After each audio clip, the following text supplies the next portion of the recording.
Welcome to Alberta Conservation Association's Harvest Your Own podcast, the resource for everything hunting, navigating through the field, the butcher shop, and the kitchen. Life is all about great food. Let's get started.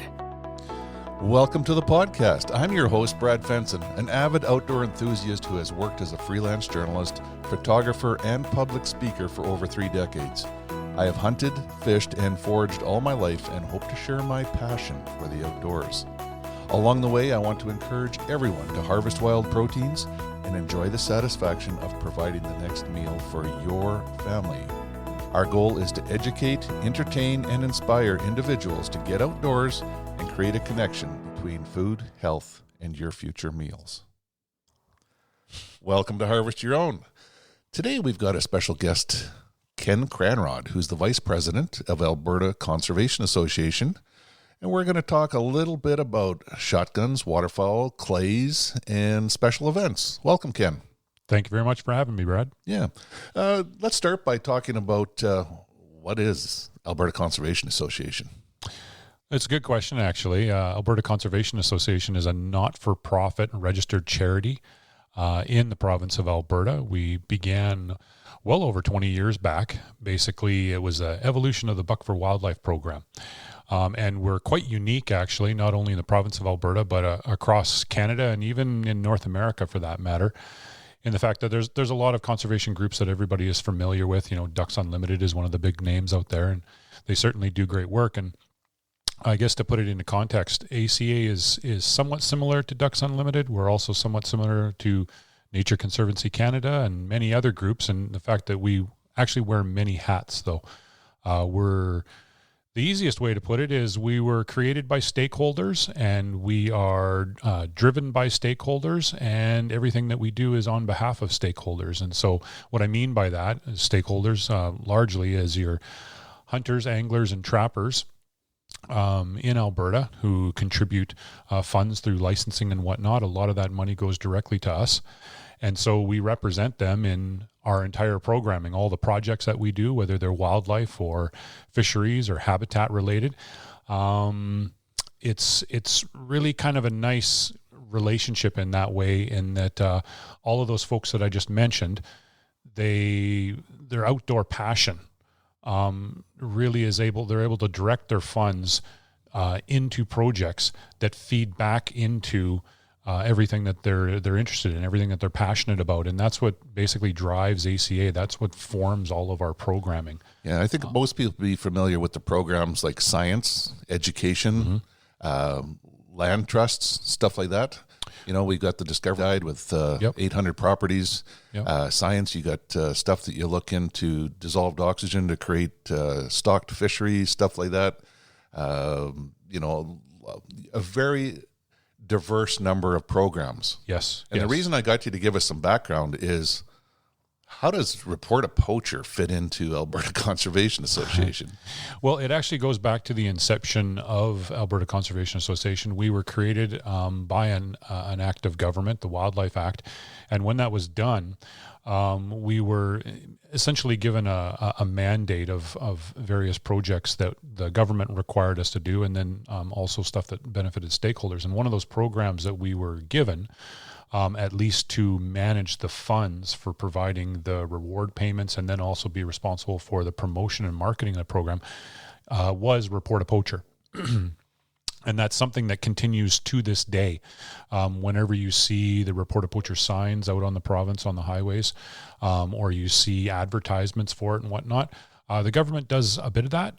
But that is a large part of ACA's involvement with Report A Poacher, is making sure that essentially the public of Alberta is aware of the program. I mean, essentially it's a 1-800 number, although that has evolved as well now into online reporting of infractions that people see. But it's only as good as the number of people that know about it, so that if and when they see something that they either know is poaching or they are not sure that it's poaching, they are hopefully instantly aware of how they can get a hold of Fish and Wildlife, and very easily convey that information onto the officers so that then they can take it further if need be. And so that's our role, is making sure people are aware of Report A Poacher. Yeah, absolutely. And it's interesting because I ask people all the time, do you know the Report A Poacher number? And nobody does. Yeah. But you don't need to these days. Everyone's got a smartphone in their back pocket or their hand. And if you Google Alberta Report A Poacher, you'll get the phone number immediately that you can just push the button to connect, or take you to the website where you can do a submission right on there. Very much so. And from what I know, the Report A Poacher program is, not only is it popular with people once they get to understand it, and this is often in particular hunters and anglers and whatnot that essentially are the eyes and the ears in so many ways out there, because there's so many people out on the landscape doing what they do, way more so than officers could ever hope to cover. So it's a nice way for them to feed into the entire system. And the program actually works quite well. I've been told by many, many people that it was one of the first programs like that ever created. And the way that it was set up and the way that it is run, it's actually been used as a template for many other jurisdictions across Canada and into the United States for developing their own programs. Yeah, absolutely. And I think it feeds into the passion of any outdoors person. Our wildlife and our fisheries, our habitats, all those things, we have a deep love and respect for them. And when you see people that don't share that or abusing, turn them in. This isn't something like, oh, I wish they weren't doing that. People need to look at those resources and say, we're going to take care of it. It's part of our responsibility. Don't let things slide. Don't overlook it. Use the Report A Poacher line. All of us are depending on you. Oh, very much so. And I've talked to a number of hunters and anglers over the years. And if there's one thing typically that gets those folks riled up, is them talking about the whole issue of poaching and things they've either heard of or seen themselves, things that they have seen themselves and they've called in to the Report A Poacher program about it. And they get pretty upset about that because, like you say, they're out there enjoying the resource. They want to see it protected for not only their enjoyment, but most hunter and anglers or trappers, they have their kids or sometimes their grandkids out with them. And poaching is a direct threat to them passing on that way of life, their outdoor passions, to those subsequent generations. And so they take it very, very seriously. And we all should. I believe that. And I think it's really good to have this background in terms of the programs, in terms of what Report A Poacher is, how ACA has been involved since your organization was started. You bet. And what roles do you continue to do? Like, you've got some special programs. You raise funds and awareness for Report A Poacher, and one of the biggest ones is the Waterfowl Warmup. Yeah, that's correct. Like I said before, we were originally mandated with the Report A Poacher program right from day one, and that continues to this day. And so it is a budget line item in our annual budget every year. We set aside funds for various aspects of supporting the Report A Poacher program. But a number of years back, I believe it's approximately 10 years ago, through a culmination of a bunch of efforts and things just kind of coming together, we wanted to get an event together where we could bring folks out to a fun event, ultimately, which we'll get into, and with the ultimate goal of raising additional monies for Report A Poacher. Actually, at the time, one of the main reasons for doing it was, if any of the listeners have been to a trade show, boat and sportsman shows around the province or other things, probably have seen the Report A Poacher trailer, the information education trailer talking about poaching and whatnot. And there was the original trailer going back to the 90s, I believe. And it was basically getting long in the tooth. It needed some help, needed to be revamped. And so we wanted to raise money to help fund a brand new Report A Poacher trailer. And so that was the original reason for getting Waterfowl Warmup going, and because that was the first place where we wanted to put funds into. And we did that. We were successful in getting a new trailer and getting it totally redesigned and kitted out and whatnot. And now, actually, you will see that trailer out at those various events, such as boat and sportsman shows. And it is transported and manned, actually, by Alberta Hunter Education Instructors Association, or AHIA for short. And they, ever since taking that trailer over a few years back, they do an excellent job. It gets a lot of miles on it. Oh, it does.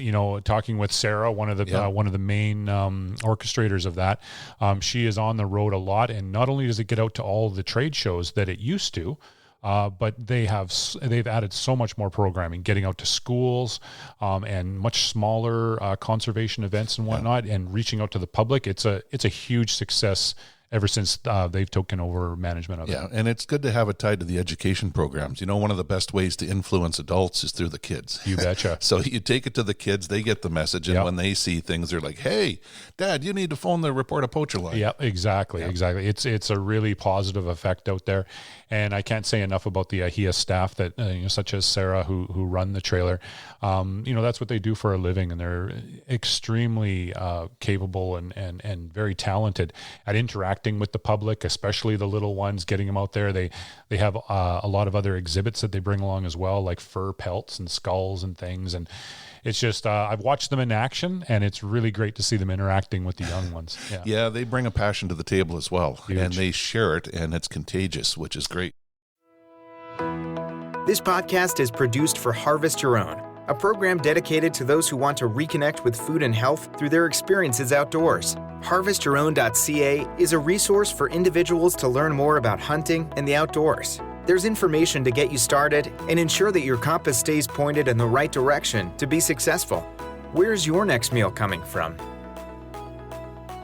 Now, Waterfowl Warmup. Now, you guys all cook some ducks and geese and come and warm them up over a fire. What is Waterfowl Warmup? I guess the easiest way to put it is it's an event, a corporate sponsorship event, actually, where teams come out. And the simplest way to put it is it's golf with shotguns, essentially. if you imagine, if you will, not shooting golf balls, but it's laid out in an outdoor course east of Edmonton, very much like a golf course where you have a circular route that you go around, and you stop here and there at different stations, just like a golf tee box, but instead these are stations with clay throwing machines. And so it has very much a waterfowl theme. And the reason why we came about that was we have it in August every year, so late summer, just before the fall season of the traditional waterfowl hunting season. And just like the name says, Waterfowl Warmup, it was a kind of a fun way to encourage people, all of the waterfowl hunters out there, to get their gear out, dust off the shotgun and whatnot, and get out to an event like this where you can have fun and with some good-natured competition, raise money for a good cause, but also maybe knock some of the cobwebs out a little before your actual waterfowl hunting season gets going. And so it's, like I mentioned, it's a golf course type setup and whatnot. And at each of these stations, you have clay throwing machines, and the clays are done in a way, again, in keeping with the waterfowl theme, is clays are presented in different ways. Whether it's waterfowl springing up off of a pond, or a group coming in for a long, low landing, or what have you. And then a few other ones just, I guess, tweaked a little to make it a little more challenging and whatnot. They do change it up every year. They do. The event is held at Beaver Hill Sporting Clays, and that is a good description of what sporting clays is. It's not trap, it's not skeet, right? Where you have repeatable targets that you can time. Yes. Sporting clays is an ever-changing event, which makes it more fun. Yeah. Makes it more realistic. It makes it like real life hunting situations, as you were describing it. And what we wanted to do right from the beginning, because of the nature of the people coming out. I mean, don't get me wrong, we do have a lot of waterfowl hunters. We actually have some competitive hunters that come out, the ringers, if you will. But also because of the nature of the event, we have a lot of people shooting in it that are not hunters or not shooters. I've had people that are like, I haven't shot a shotgun since Grandpa took me out when I was a teenager, kind of a thing. And so there are people from law firms or accounting firms or construction companies, this sort of thing. And so in keeping with that, again, in keeping with the waterfowl theme, and because we recognize that our demographic may not be active, experienced hunters, we really wanted to do everything that we could so that teams could come out. And even though, yes, it's a sporting clays, a totally artificial setup, because of the presentation of the clays, because of some of the staging that we do, we wanted folks, when they were done at the end of the day, to have almost like a feeling, at least a little bit, like they've been out on a waterfowl hunt. Yeah, or want to try the real thing. Or want, exactly, to inspire that to, even if they're not from a hunting background, they go out on this, they kind of feel in a very light way they've been on a hunt. And I know in some folks that's sort of sparked some interest to say, hey, this hunting thing, I don't do it, but that was pretty cool. I really enjoyed that. I'm going to look into this a bit more. And so it works really well from that aspect as well. Yeah, and it's a very controlled environment and event. Like Sporting Clay, at Beaver Hill Sporting Clays, they have people that are there monitoring the whole time. They give you a safety briefing up front. The best way to show everyone you got an empty gun is to keep the action open. Yep. That's a great message to remember and carry into the field with your hunting buddies, or if you're taking some new hunters out. But people don't feel intimidated. Like you said, anyone can come out, any skill level. The clays are thrown in different ways to challenge people, but there's it's not like it's a real difficult course where someone's going to go out there and not hit some targets. No, we stress through the entire thing that this is yes, technically it is a challenge, but it's not a competition. It's really, everyone is out there to have fun, enjoy the day. It's something very different because a number of these people, they also go to other events like a golf tournament or what have you. And this is very, very different. And it's all meant to be in a fun, encouraging manner. We have, it's worth noting that in advance of the actual challenge starting, in the morning, right up until the lunch hour, basically, we have shotgun representatives, manufacturers' representatives come out and they set up demo stations.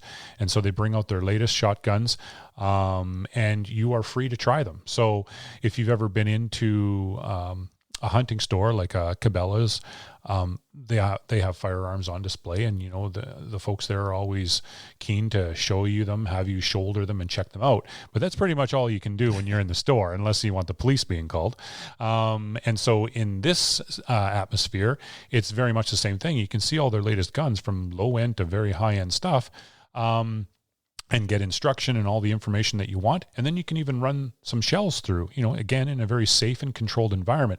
So I've heard from many people, it's a great way to come out and actually be able to pull the trigger on a few of these and see how each one performs and whatnot, try a bunch of different ones and get ready for the challenge that day. And all of the shotgun reps that come out are very experienced shooters themselves.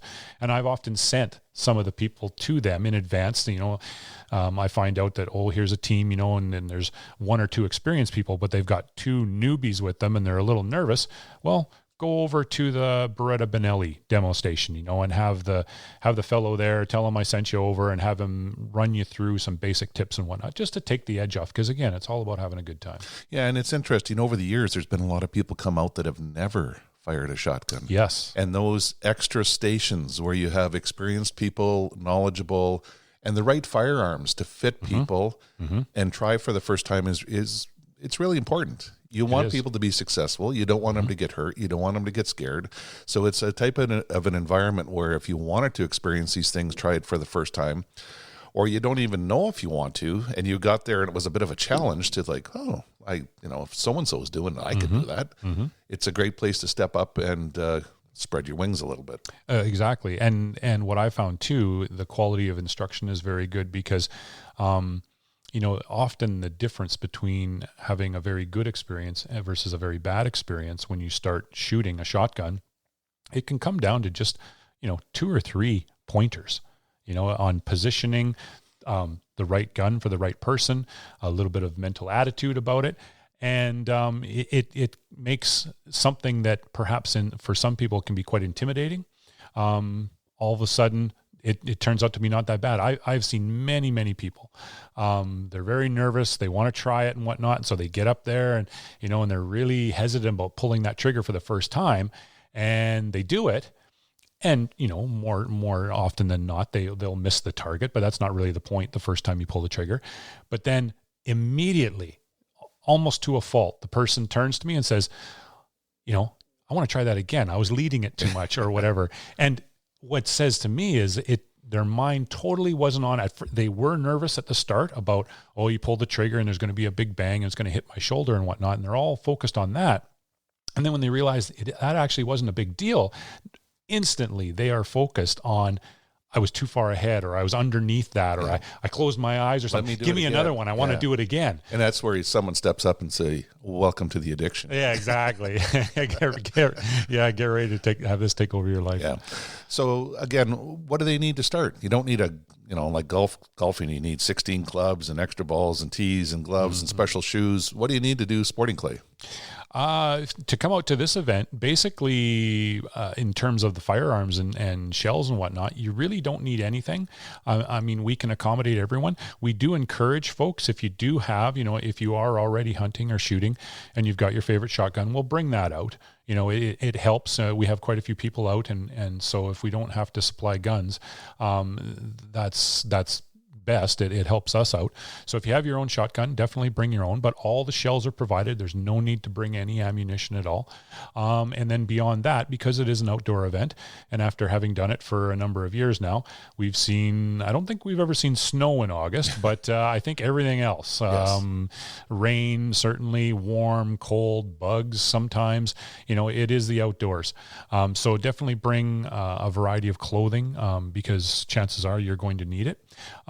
But other than that, it's all provided, including a hot lunch and snacks in between and water and whatnot. Yep. So, yeah. Yep. I think what's required on the course is you do need hearing protection and eye protection, which should be a standard. And people that don't know about those particular things with firearm safety, just get a really subtle reminder. And if you don't have it, they have extras there. Yeah, certainly there are some basics provided, very basic eye protection and very basic ear protection, the little foam earplugs, which do work. They're totally fine.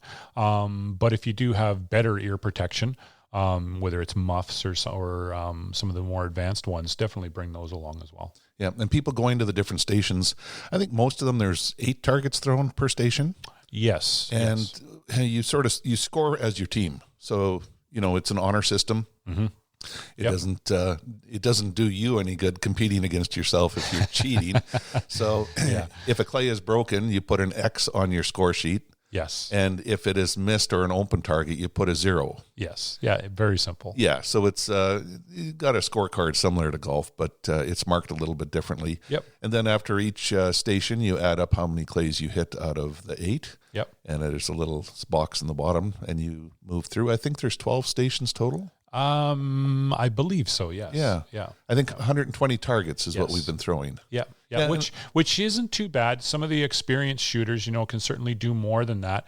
But what we found over the years is that that's the right number that for an average person or even a beginner who's brand new to it, by the end of it, it's kind of like Goldilocks. It wasn't too little and it wasn't too much. It's just about right. Yeah, and if you equate it to waterfowl hunting, because I've taken out lots of first timers or people that are wanting more experience, it's not unusual to go through 100 rounds in the blind in a morning. Yeah. I'll stay quiet about that. We're quite fortunate in Alberta. We're allowed 8 dark geese, 8 ducks, 50 snows a day. So there isn't a lot of opportunity to pull the trigger and take some wonderful organic wild proteins home to do things with. This podcast was made possible by Alberta Conservation Association and the Harvest Your Own community. If you're interested in harvesting your own food, there's a comprehensive collection of information to gain insight and knowledge. Head to the field, harvest your own protein, prepare it, and taste the results. HarvestYourOwn.ca is a library of information from getting started and geared up to processing, butchering, and cooking wild game to make the connection between health and food. Yeah. Speaking about organic wild proteins, what do we do to encourage people to participate in waterfowl hunting and enjoy what they bring home? Well, I think knowing how to make the best use of the game that you bring home is always a great way. I mean, fundamentally, that's, I guess if you go way back to the beginnings of hunting, that's the whole reason why we did it, was to secure high quality protein. And it's no different for nowadays as well. And as part of that, we're always trying to keep that connection between going out and hunting for all the enjoyment and the thrill and whatnot that's involved there. But as an added bonus after that, you get to enjoy the food side of things as well. And so as many of your listeners know, with the Harvest Your Own website, the recipe section is a very well visited aspect of that. And we try to bring that element into this event, Waterfowl Warmup, as well, where we do have our lunch. But in addition to that, which you know more about than I do, since you're the one that puts it on, is we do have wild goose appetizers or tasters there this year to essentially showcase to people. Again, many of them are not hunters themselves, so this is all new territory for them, to showcase to them just how good wild waterfowl meat can be if it's prepared in a variety of unique ways. I put. Absolutely. And it's interesting, when Waterfowl Warmup first started, I think we have about 150 people there total, with participants and some staff and volunteers and stuff. That's correct. I would say the majority of people came up and said, "Oh yeah, I love waterfowl hunting, but my family doesn't like eating it." And that was our second challenge, not just to raise funds for Report A Poacher, but how do we change the view of waterfowl as good table fare? Right. And I think we embrace that and have made a difference. Over the years, we've served everything from pulled smoked goose on a Kaiser bun to canned goose that you can make into soups or stews. We've done waterfowl chili. We've done pastrami, corned, and just a number of different things. Tikka masala, all these different things out of birds that people go, wow, I can do that with ducks and geese. I believe you had like a teriyaki. Oh, yeah. Teriyaki legs or one. Yeah, we did Korean goose legs, and we've also done the ducklets, which is my girl's favorite, which is like the teriyaki schnitzel almost is the best way to describe it. Yeah. So over the years, we've had a lot of different things. Of course, those recipes are all on Harvest Your Own, and that's a tie into another ACA program, the Harvest Your Own, which is what this podcast is about. So it's been nice to see the influence, especially with species like snow geese, which, most people said they're inedible or called them funny names. Man, we have changed the view of a lot of birds and how to eat them. Yeah. No, exactly right. And I think that's so important, perhaps, if you go back not too long and you talk about hunting and fishing and how it's viewed, I think in the mainstream public, is that it was always about the hunting aspect of it, and the thrill and the challenge and everything. I think that's how the general public tend to view it, is just, people wanting to go out and harvest animals and whatnot, which is certainly true.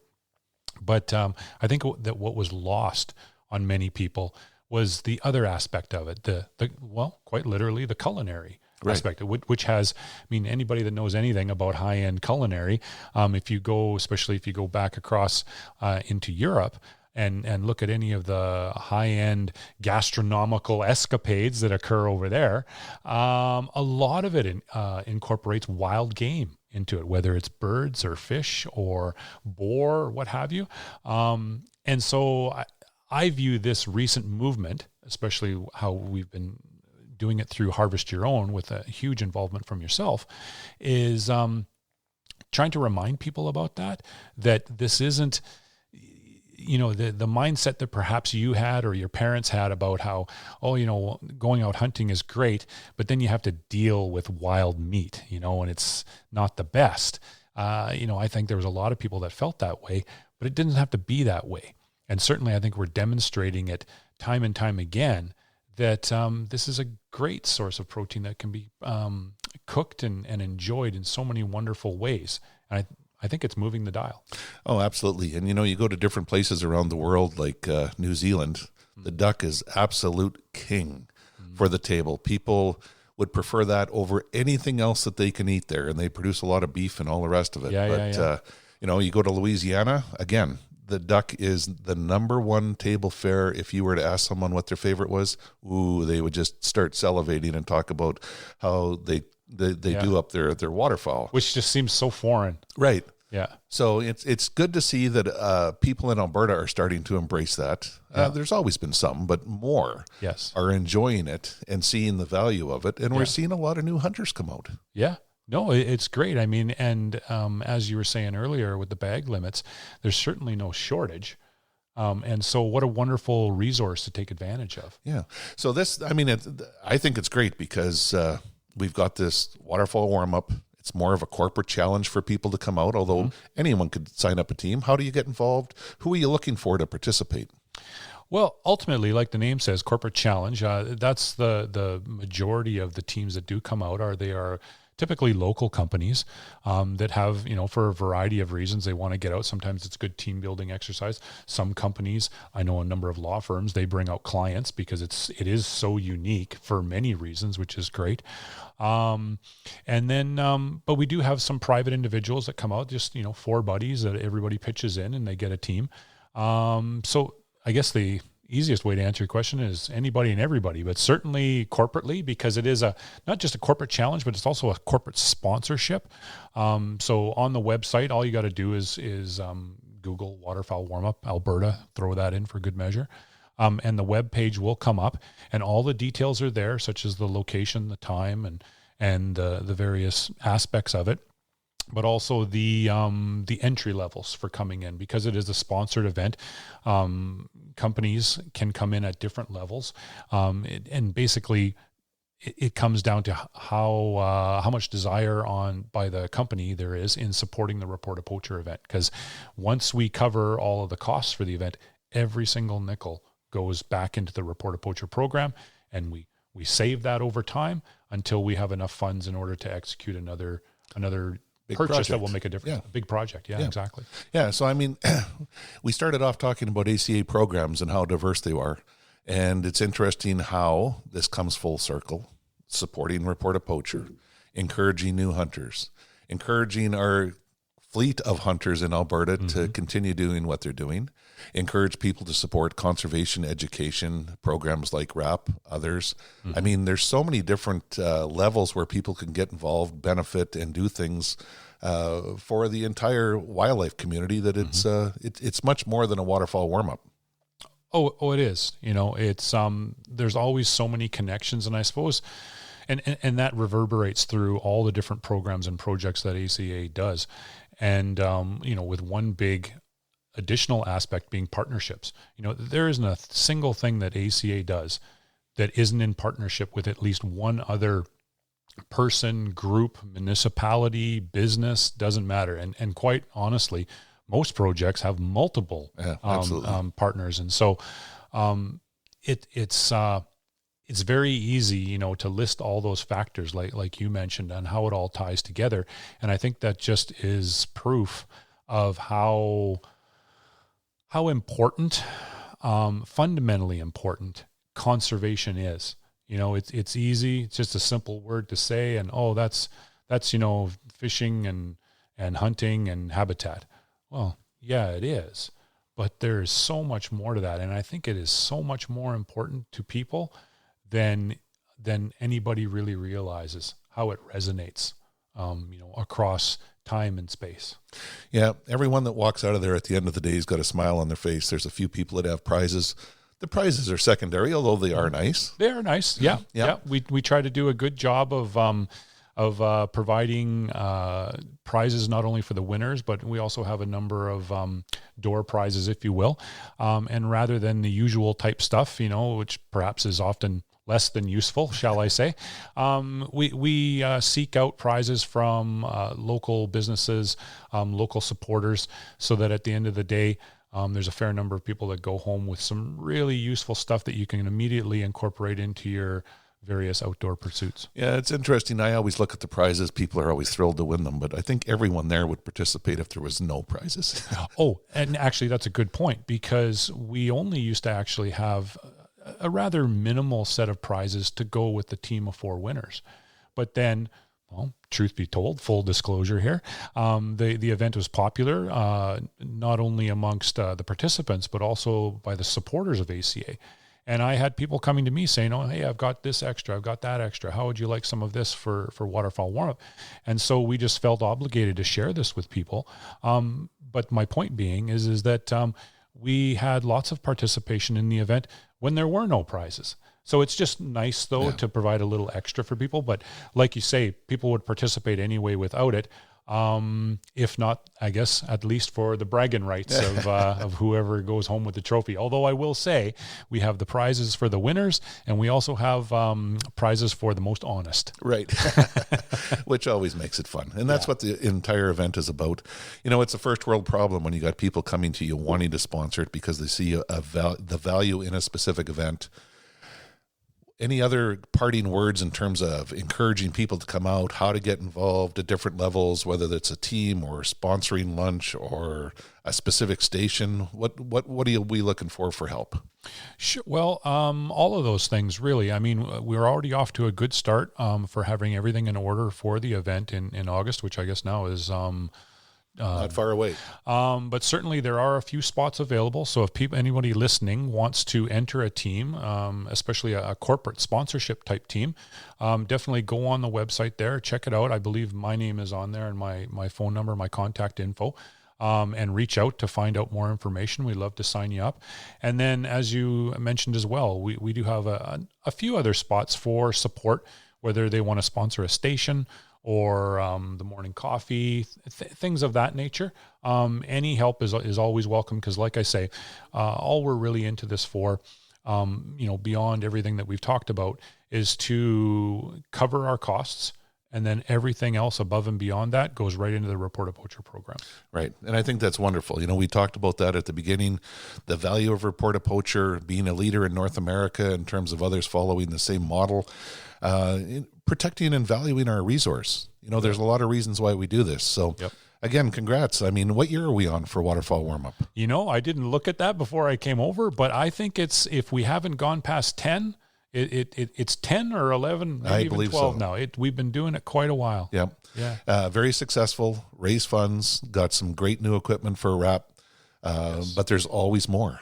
Oh, yeah. And the more things get used, the more we need to replace them, add to it, get another, and do things. So great program, and I would really encourage people to check out the website, Alberta Conservation Association, or just Google, as you said, Alberta Waterfowl Warmup. Get involved.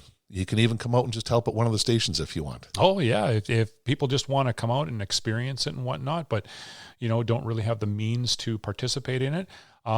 If anybody has a large number of snow goose decoys and they want to set them up, because we always have the quote unquote snow goose hole, more than welcome to come out and help on that. Because if you've ever hunted snow geese before, it takes a lot of decoys. Yeah. That's and what makes it fun though. Every station is like a real hunting scenario, and you guys go above and beyond to make it fun and realistic. So it's a great event. I'd encourage people to get involved. Come on out. If you've never done it before, try to get a team together. Talk to your local banker, your lawyer, your dentist, or anyone else that might be interested in putting a team together and coming out to not only support conservation and education, but really have some great fun in the outdoors. Oh, yeah. I've, like you said earlier on, is that everybody leaves with a smile on their face.